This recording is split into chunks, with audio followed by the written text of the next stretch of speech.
Dans la capsule d'aujourd'hui, nous allons parler du produit vectoriel. Un produit vectoriel est un produit entre deux vecteurs.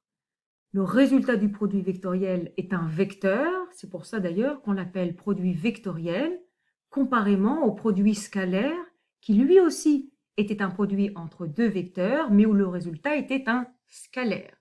Donc un produit scalaire, c'est un produit de deux vecteurs dont le résultat est un scalaire, un réel.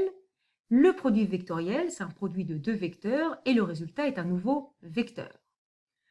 Pourquoi faire le produit vectoriel de deux vecteurs? Eh bien, c'est pour trouver finalement un vecteur qui est perpendiculaire à la fois aux deux vecteurs de départ. Donc, ce qu'on a généralement, c'est qu'on a deux vecteurs. Donc, par exemple, on a un vecteur U. On se place en dimension 3 pour le produit vectoriel, pas en dimension 2. Donc, on a un vecteur U qui aurait pour composante A, B et C. Et on a un vecteur V qui a pour composante, par exemple, D, E, F. Donc, deux vecteurs quelconques de R3. Et on va chercher un nouveau vecteur, appelons-le W, avec pour composante X, Y et Z. Donc, évidemment, ce sont ces composantes-là qu'on cherche. On cherche W qui soit perpendiculaire à la fois à U et à V.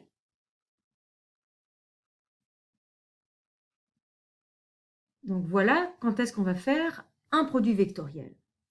Évidemment, il existe une infinité de vecteurs qui est perpendiculaire à la fois à U et à V.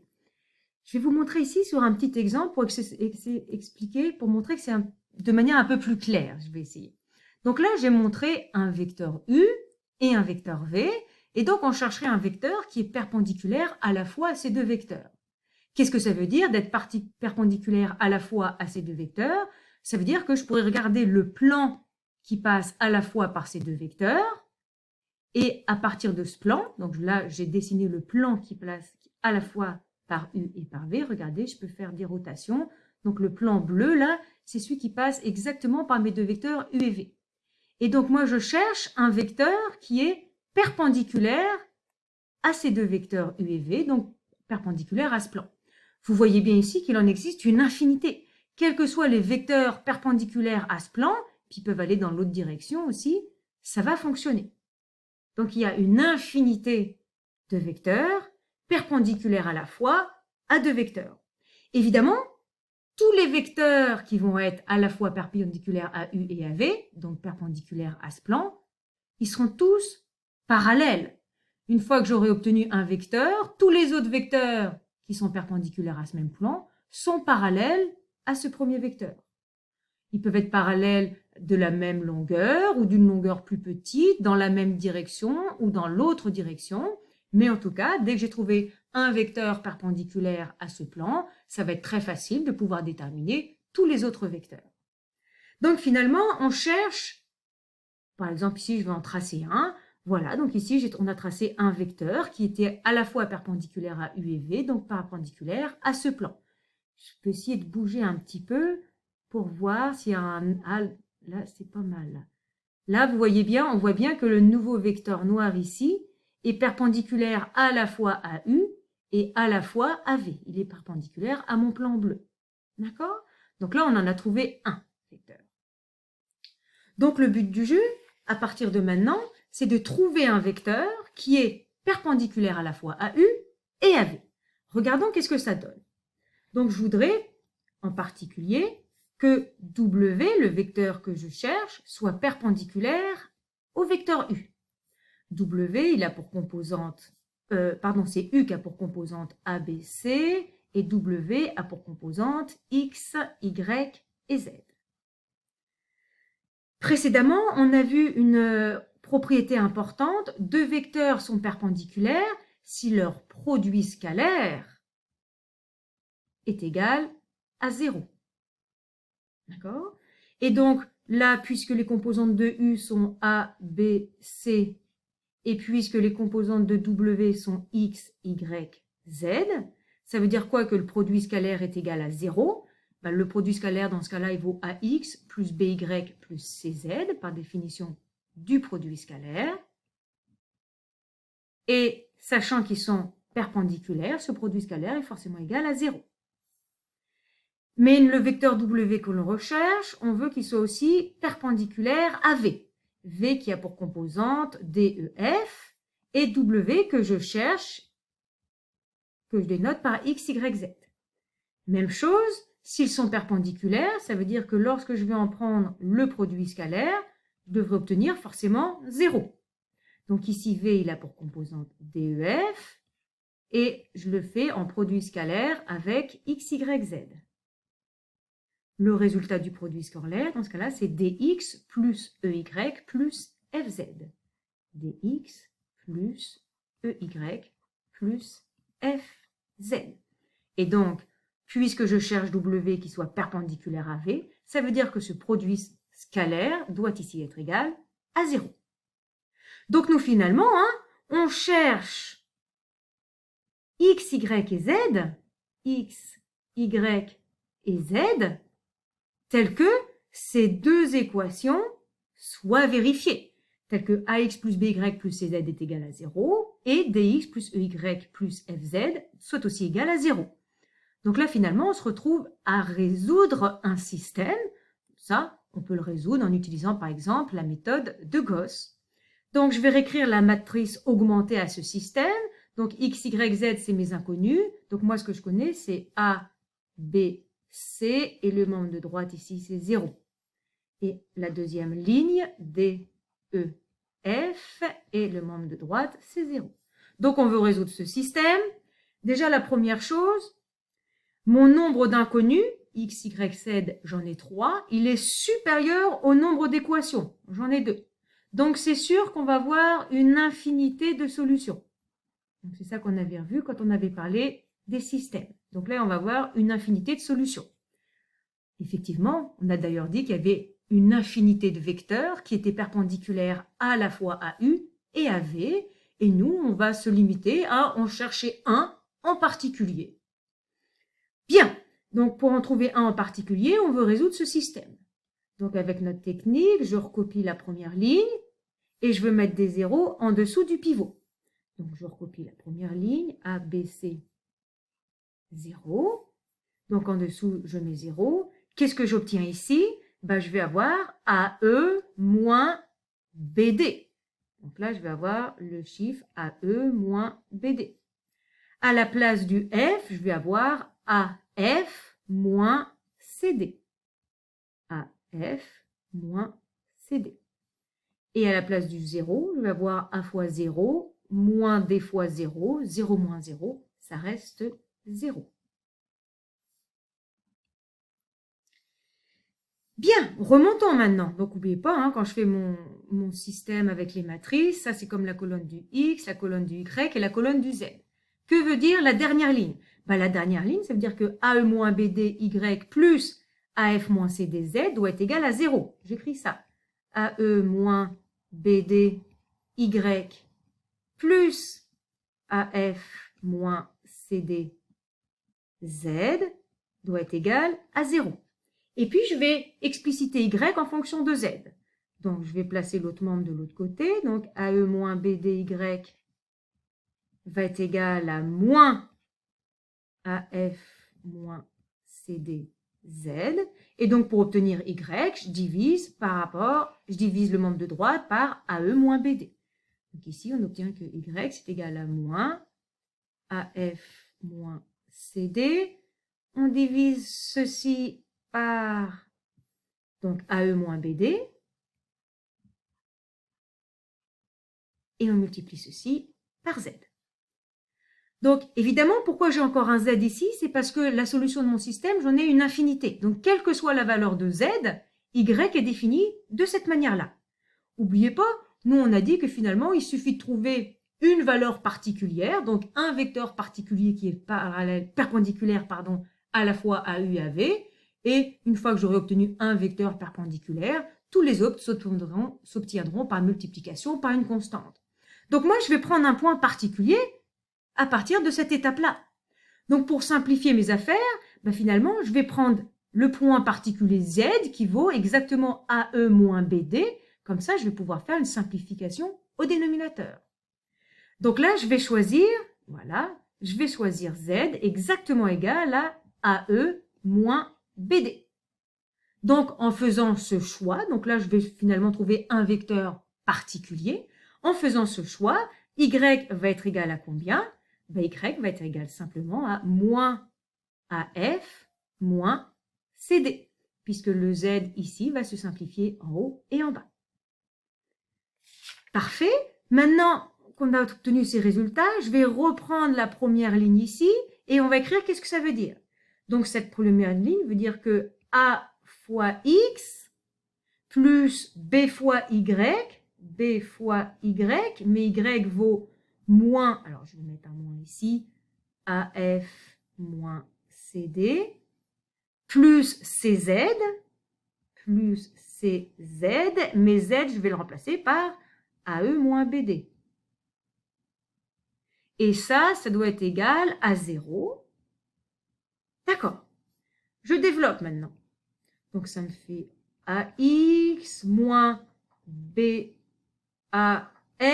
moins plus BCD, d'accord, plus CAE moins CBD. CBD, ceci doit être égal à 0. Et là, on se rend compte que là, j'ai du BCD moins CBD, c'est les mêmes lettres dans le sens différent, donc avec le plus et le moins, ça simplifie. Moi, je cherche le X, donc on va isoler AX. Donc AX va valoir, donc ça je le place de l'autre côté, donc le moins devient plus. BAF, ça je le place de l'autre côté, le plus devient moins. CAE. Donc pour obtenir X, j'ai plus qu'à diviser par A. Donc si je divise par A, ben finalement j'avais un terme A partout, donc le A se simplifie. Donc là on vient de trouver la valeur du X.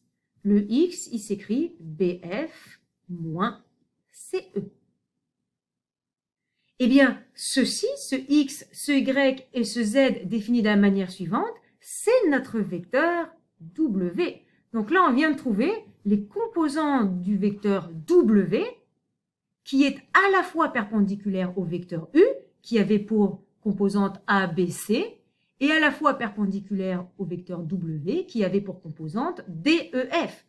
Donc à cette étape-là, ceci c'est un nombre, je le calcule. Ceci c'est un nombre, je le calcule. Et ceci c'est un nombre, je le calcule. On a finalement trouvé les composantes de notre vecteur W. Donc ici, ce vecteur-ci, il est perpendiculaire à la fois à U, qui avait pour composante A, B, C, et à V, qui a pour composante D, E et F. Donc évidemment, c'en est un vecteur perpendiculaire. Encore une fois, il y en a une infinité de vecteurs perpendiculaires, mais c'est clair qu'à partir de celui-ci, tous les autres vecteurs perpendiculaires vont s'obtenir nécessairement par, par multiplication par un scalaire. Donc voilà l'écriture de ce vecteur. Eh bien, ce vecteur W ici, c'est lui qu'on appelle le produit vectoriel W et le produit vectoriel, ce vecteur qui est perpendiculaire à la fois aux deux, et le produit vectoriel de U et V. Et on le note W. Donc le produit vectoriel se note avec une grande croix dans un rond. Voilà. Donc le vecteur qu'on a défini ici, c'est le produit vectoriel de U et V, et il s'avère que c'est un vecteur qui est perpendiculaire à la fois à U et à V. Bon, donc on a trouvé finalement la définition du produit vectoriel de deux vecteurs. Donc si je vous donne deux vecteurs pour lesquels je connais les composantes ABC et DEF, on est maintenant en mesure de calculer son produit vectoriel en utilisant ces formules-ci. Évidemment, vous avouerez que, et je serai d'accord avec vous, que retenir ces formules par cœur, c'est pas très aisé, on risque de se tromper. Je vais vous présenter à présent un moyen mémotechnique pour calculer le produit vectoriel de deux vecteurs.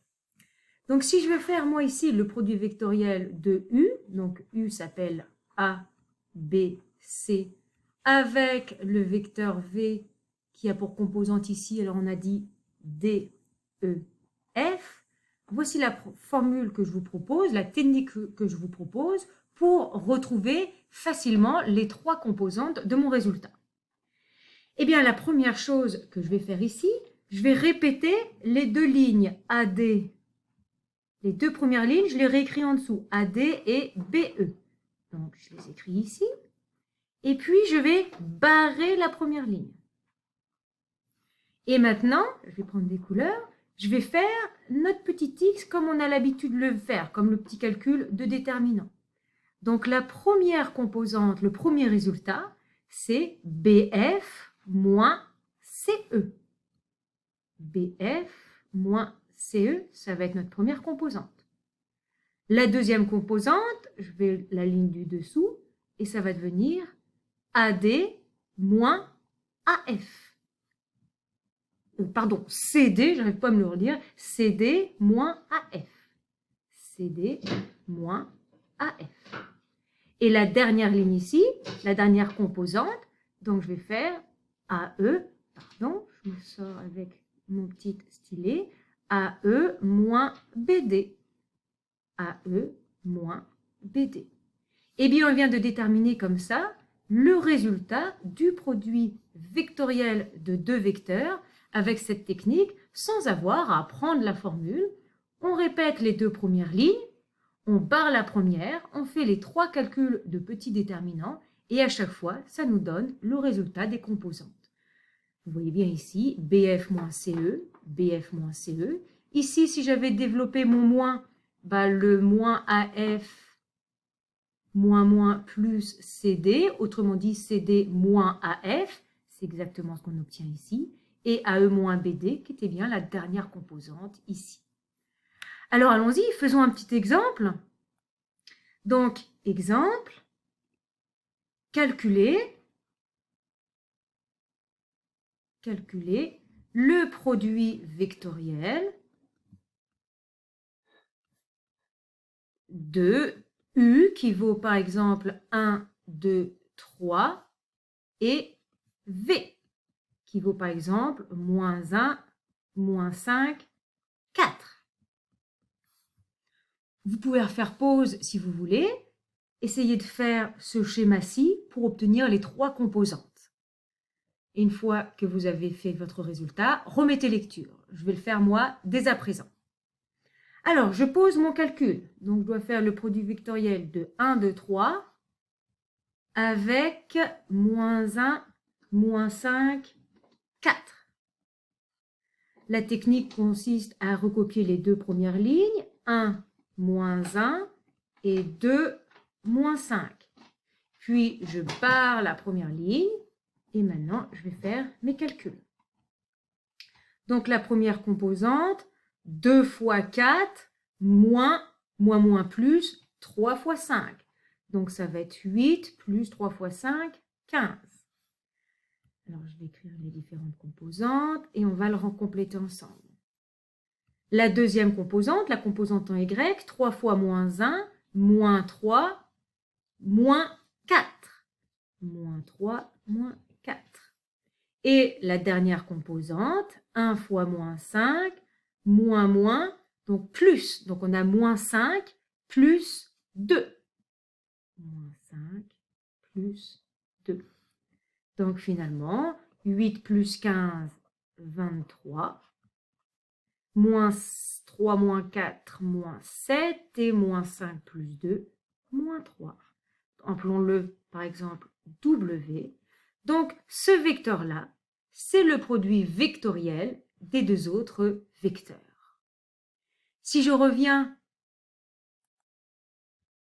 à ce qu'on a fait tout à l'heure, c'était exactement les données qu'on avait. Donc ici, on avait le vecteur U qui aurait pour composante 1, 2, 3, le vecteur V qui a pour composante moins 1, moins 5, 4. Et si je fais le produit vectoriel, j'obtiens un nouveau vecteur qui est celui qu'on vient de calculer, moins 23, on avait trouvé 23 moins 7 moins 3, c'est exactement ce produit scalaire, ce résultat ici, c'est ce vecteur-là. D'accord? Donc le produit vectoriel de deux vecteurs, c'est un vecteur particulier qui est perpendiculaire à la fois aux deux vecteurs de départ définis avec l'opération que l'on vient de faire. Une caractéristique maintenant très importante, c'était ça que je voulais, une caractéristique très importante du produit vectoriel. C'est la suivante. Donc on pourrait appeler ça un théorème. Eh bien, deux vecteurs vont être parallèles si et seulement si le produit scalaire entre ces deux vecteurs est nul. Donc, ça doit être le vecteur 0, 0, 0. On pourrait faire comme une petite démonstration ici en prenant un cas particulier. Donc, je vais prendre le vecteur U, je vais l'appeler A, B, C. Et si V, c'est un vecteur qui est parallèle à U, ça veut dire que forcément, il s'écrit comme une constante fois le vecteur U, A, B, C. D'accord? Donc là, je vais faire simplement le produit vectoriel de U avec lui-même, donc avec ABC, sachant que si je voulais faire le produit vectoriel de U avec V, j'aurais juste à multiplier par la constante K en avant. C'est quoi le résultat du produit vectoriel de U avec lui-même? Alors, on refait notre technique, on réécrit la première ligne, on réécrit la deuxième ligne, on barre la première ligne et on regarde le résultat. Quel est le vecteur qu'on obtient? Alors, BC moins BC, BC moins BC, ça fait 0. CA moins AC, c'est la même chose, 0. Et AC, pardon, ici, ça devait être un B, je recopier la deuxième ligne. AB moins AB, ça me donne 0. Donc là, on vient de démontrer que si je prends deux vecteurs parallèles, U avec lui-même, éventuellement si je multiplie par une constante, si je multiplie par une constante, ça ne change rien, puisque K fois 0 et K fois 0, ça va rester 0, 0, 0. Donc on vient de démontrer que deux vecteurs parallèles ont nécessairement un produit vectoriel qui est le vecteur nul. Donc cette propriété-là va être très pratique pour démontrer si oui ou non deux vecteurs sont parallèles. On se rappelle, je le mets en parallèle à côté ici, on se rappelle qu'on avait déjà vu une propriété qui nous disait quand est-ce que deux vecteurs étaient perpendiculaires. Deux vecteurs étaient perpendiculaires si leur produit scalaire était égal à 0. Donc là, on a deux choses intéressantes. Une manière pour démontrer que deux vecteurs sont perpendiculaires en montrant que le produit scalaire est nul. Et une manière pour montrer quand est-ce que deux vecteurs sont parallèles en calculant leur produit vectoriel et s'assurant que c'est le vecteur nul. Bien, donc à cette étape-là, on a donné comme une définition algébrique du produit vectoriel donné par cette expression-là. Donc si je connais les composantes d'un vecteur U et d'un vecteur V, on est capable de trouver les composantes du produit vectoriel de ces deux vecteurs, qui est donné par ces formules-là. On va donner à présent une définition plus géométrique du produit vectoriel. Donc ce serait, on pourrait appeler ça définition maintenant géométrique du produit vectoriel. Donc, c'est quoi la définition géométrique d'un vecteur? Eh bien, c'est quand on connaît à la fois son module qui est synonyme de norme, qui est synonyme de longueur. Donc, je connais à la fois sa longueur et son orientation et son sens. Donc, il faudrait trouver un moyen, à partir de deux vecteurs U et V, pour lequel je connais à la fois la norme, donc je connais la norme des deux, et puis je connais aussi l'angle θ entre les deux vecteurs. Donc là, on parle de définition géométrique. Donc si je connais tout ceci, comment déterminer le produit vectoriel? C'est ça notre question. Donc pour déterminer le produit vectoriel, il faut que j'arrive à déterminer la longueur, la norme. Après, il faut que je donne son orientation. Et ensuite, que je définisse son sens. Et à ce moment-là, j'aurai la définition géométrique du produit vectoriel. La définition géométrique ici est la suivante. Donc, la norme du produit vectoriel de deux vecteurs, c'est la norme de U multipliée par la norme de V multipliée par le sinus de l'angle entre U et V. Ça vous rappellera certainement la formule du produit scalaire entre deux vecteurs. Le produit scalaire entre deux vecteurs, c'était la norme de U fois la norme de V fois le cosinus de l'angle entre les deux vecteurs. Donc là, ne pas se tromper entre le sinus et le cosinus. L'orientation, finalement, on l'a dit, l'orientation, c'est perpendiculaire à la fois à U et à V. À la fois à U et à V. Il me reste à définir le sens, et pour définir le sens, donc dans quel sens on parcourt ce vecteur perpendiculaire à U et à V, eh bien ça va être une règle un petit peu spéciale ici, ça va être qu'on va suivre ce qu'on appelle la règle de la main droite, et je vais vous expliquer ça sur quelques exemples. La règle de la main droite. Donc c'est vraiment la règle qu'on va appliquer pour déterminer le sens du résultat du produit vectoriel entre deux vecteurs.